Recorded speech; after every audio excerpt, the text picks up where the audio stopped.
It's my pleasure to have you welcome to this program of Interactive Forum. Thank you for having me. Please, your name, sir, and position in the community of Okon-Aku. I am Chief Cliff Kalu, a past Secretary General of Okon-Aku Development Union. In fact, I worked with the present traditional ruler, His Highness Eze Ndukwiko, when he was the President General of the community. I'm a stakeholder in Okon-Aku affairs as well as Ohafia affairs. Thank you very much. You are welcome, sir. Recently, there have been online publications attributing to His Highness Eze Ndukwiko, alleging that Chief Elder J.U. Udensi and her daughter, Grace Udensi Kalu, are sponsors of the Okon-Aku crisis. What's your take on this? Oh, yes. Our attention was drawn to an online broadcast or interview granted by His Highness Eze Engineer Ndukwiko, the Naka the Fourth of Okon-Aku, on the Okon-Aku crisis. And what one would have expected at that time was to take a position that would douse the tension and help to bring parties to a level of understanding when one will now start to talk about how do we restore sanity and order in the community. But that statement fell short of that. The interview rather became inciting to me or to anybody that listened, particularly when you start to reel out names and then call people you allege are the sponsors.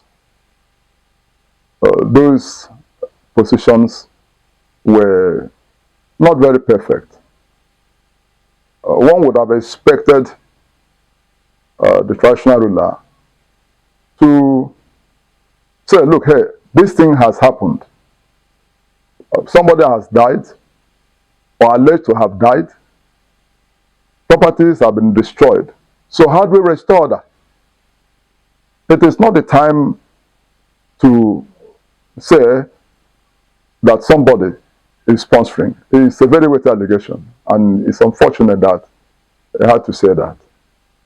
But having said that, what happened in Okon-Aku on the 2nd and 3rd going forward is well unfortunate, quite unexpected. But then it's where people have different mindset over issues, such things could happen. So it's regrettable that such things happened.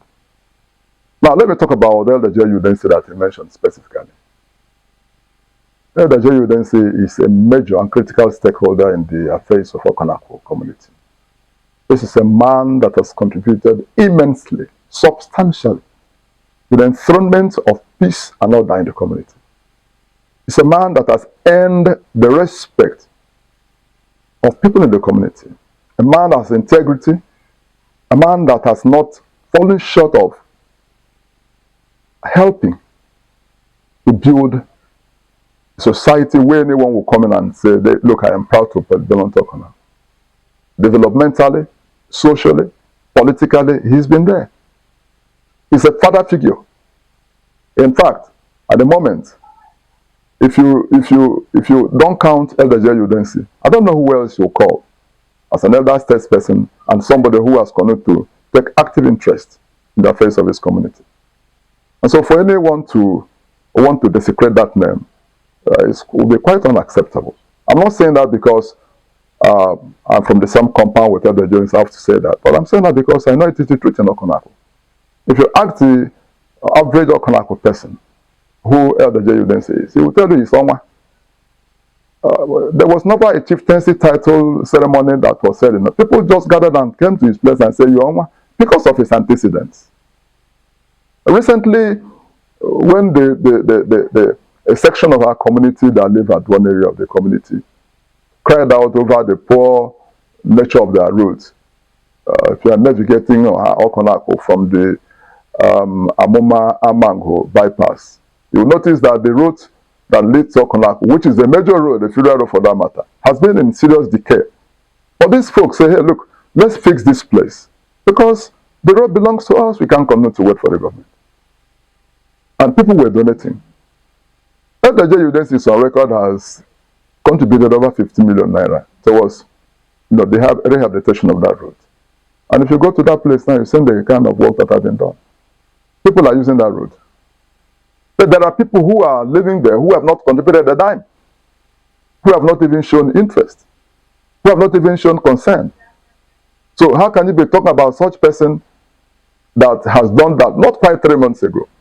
And then you come and tell people, tell the world that he sponsors, crisis. He is the father of those that sponsor. That's quite insensitive. It's a very reckless statement to make. But again, one could be pardoned because this time around, emotions can overtake one, and one makes one statement or the other just to justify one's position on an issue.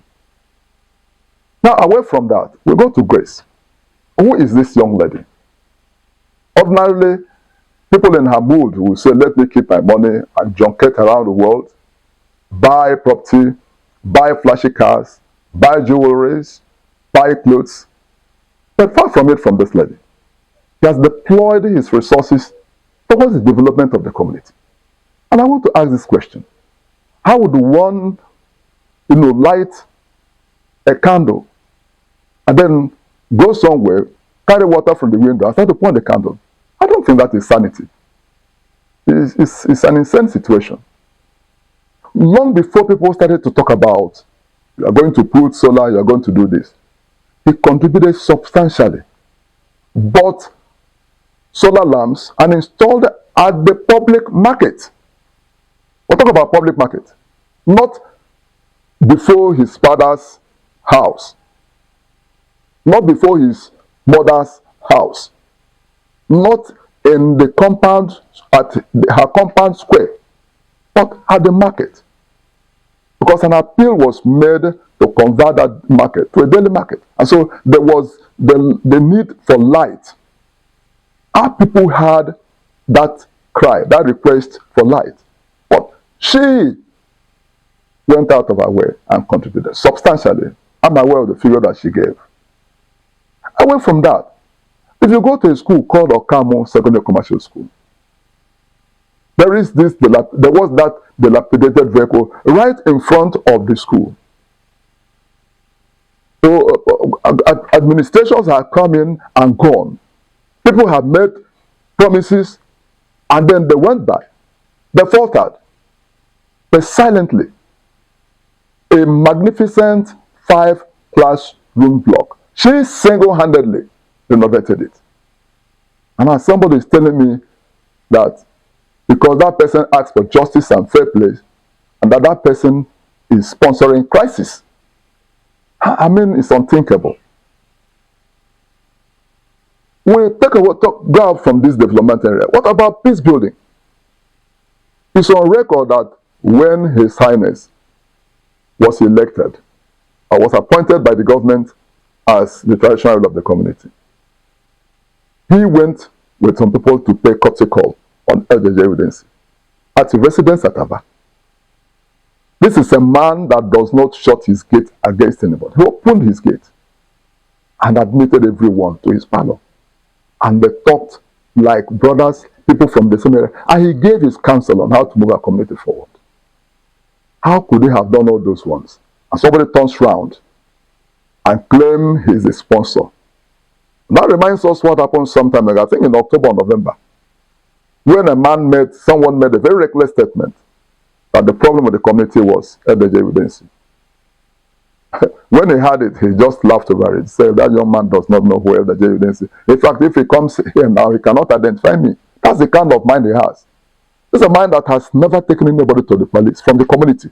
Even when he was brutally attacked by members of the community in front of his house, he just came back some years back and they came and attacked him, lied him down, took his money, took his briefcase, took his car.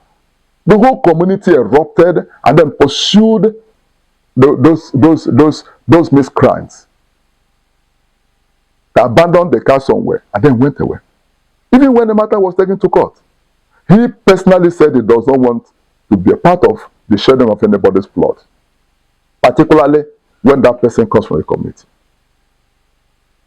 And so, if we continue to talk about what he has passed through, what he has done, it becomes so frightening for anybody to lay claims that LDJ Udensi, a man that is noted for attracting government to the community, a man that is noted for midriving peace, even at a very critical time. Recently, just about a few days ago, he was in the middle of such peace building process, where he accepted to attend the meeting at a neutral location, not in his house, as a father figure. Such meetings could have held in this house. I mean, it would have been a mark of respect. But when the organizers of the peace talks now said, look, let's go to a neutral position, he accepted. He didn't mind his position. He didn't mind who he is. He accepted, only for that meeting to be truncated by plans of some few persons who felt it was a threat to whatever they were doing. I want to say this very clearly. It is understood that the community has this rule to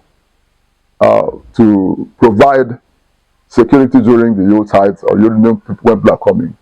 For anyone that has gone to Okon, maybe late in the night around 10 or so, you will notice that as you enter Okon, as you navigate Okon through the Aboma way, there is always a roadblock. And so nobody would have arranged to block the road and said that nobody should come in. For crying out loud, why would that person do that?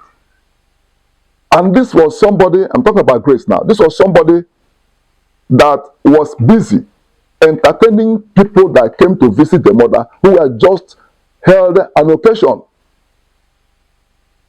If that person is saying that she barricaded the road, how would her visitors go? Those visitors were still at her mother's place when some of these things were playing out in her community in the night.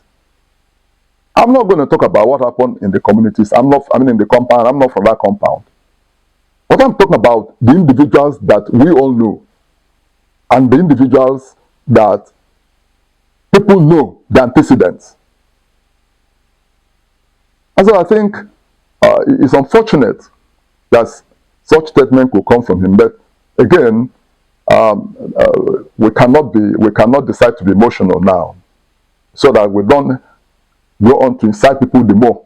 Because there are statements that will come from us and people will be incited. And when people are incited, they can go out to do anything. That is to say, you have given the J.U. Udensi and Mrs. Grace Udensi Kalu clean bill of health.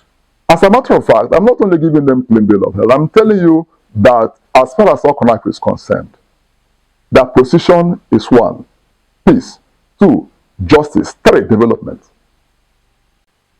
Any advice to the entire populace of Okon-Aku as they tried to come out of this crisis bedeviling the community? Thank you very much. As a stakeholder in both Ohafia and Okon-Aku, my position has always been that of peace. That has always been my position. I don't encourage violence. I don't believe 2 wrongs can make 1 right.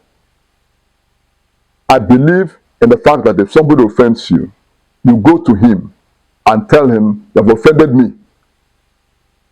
If that person remains stubborn and refuses to accept that he has offended you, you can call a 3rd person. That's what the Bible teaches us. Call a 3rd person. I told my friend that you have offended me. Yet he said he has not offended me. That person will listen and say, look, that's how to broker peace. And so I still stand on that position to call everybody in the community, whether the person has been offended and the person that have been that is traumatized to calm down. We cannot deliberately destroy our community for whatever reason. No body, like I now quote former President Goodluck Jonathan, no leadership will want the drop of a blood of the people that he governs to be used to lay foundation for him. Nobody, no leader. So I urge our people, wherever, whichever divide we are, to maintain the peace and allow us to be able to calm down and sort our problems. These problems can be sorted out. Good, I accept it is good for the governor of the state. The governor of the state is a listening governor. He's a man that is in a hurry to develop the state, knowing fully well he hasn't got every year for himself for 8 years. He has done quite a lot developmentally. He's building a lot of structure to make us remember him, so a lot of monuments to make us remember him when he's gone. And so it's also imperative that the government under the leadership of Alex Soti to come into this matter. We can't deliberately continue to destroy our community for whatever reason. It's unthinkable. This community has been there for long, and we have our children. Some people that came back home, children said, is that how the community is? We cannot come here again, or that we cannot come here again, mommy, because of what they were seeing. So if we cannot keep our children overseas and wherever they are, and then we think those of us who are here, we are the only people that are on the community. So let's be able to create an environment where our community, our children would long to come and say, look, I'm going to the village. Look, I'm going to my community. Look, my friends, come, let's go and visit my community. So on that note, I want to call on everybody.